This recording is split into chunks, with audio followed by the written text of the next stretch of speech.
ધોરણ 12 સાયન્સ પ્રવાહની બોર્ડની પ્રેક્ટિકલ પરીક્ષાનો પ્રારંભ થઈ ચૂક્યો છે। આજથી 29 ફેબ્રુઆરી સુધી ચાલશે ધોરણ 12 સાયન્સ પ્રવાહની પ્રેક્ટિકલ પરીક્ષા। આજે સાયન્સની મુખ્ય વિષયની પ્રેક્ટિકલ પરીક્ષા છે। ફિઝિકલ, બાયોલોજી અને કેમિસ્ટ્રીની પ્રેક્ટિકલ પરીક્ષા લેવામાં આવશે। વિદ્યાર્થીઓને તબક્કાવાર બોલાવીને પરીક્ષા લેવામાં આવશે। સાયન્સ પ્રવાહની પ્રેક્ટિકલ પરીક્ષા 9 દિવસમાં પૂર્ણ થશે। વિદ્યાર્થીઓને ગુલાબ આપીને પરીક્ષા કેન્દ્ર પર તેઓને પ્રવેશ આપવામાં આવ્યો। રાજ્યમાં 70,000 થી વધારે વિદ્યાર્થીઓ આપી રહ્યા છે પ્રેક્ટિકલ પરીક્ષા। અમદાવાદમાં જ 8,000 જેટલા વિદ્યાર્થીઓ દ્વારા પ્રેક્ટિકલ પરીક્ષા આપવામાં આવી રહી છે। પ્રેક્ટિકલ પરીક્ષા બાદ ધોરણ 10-12ની બોર્ડની પરીક્ષાની શરૂઆત થશે।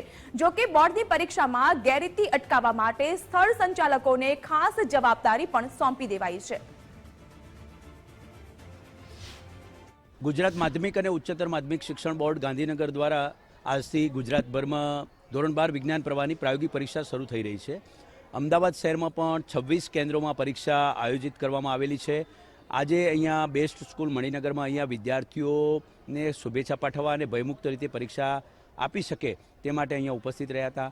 અમદાવાદ શહેરના 8,496 જેટલા વિદ્યાર્થીઓ આ ધોરણ 12 વિજ્ઞાન પ્રવાહની આજથી શરૂ થનારી પરીક્ષા આપનારા છે। ભયમુક્ત વાતાવરણ, શાંતિપૂર્ણ વાતાવરણ પરીક્ષા આપી શકે તે રીતે શિક્ષકોને પણ એ રીતે કહેવામાં આવેલું છે અને શાળાઓમાં પણ એમના આવકાર સાથે બાળકોને ફિલિંગ ગુડ વાતાવરણ પરીક્ષા આપી શકે તે પ્રકારનું આયોજન કરેલું છે। ધોરણ 10 હોય કે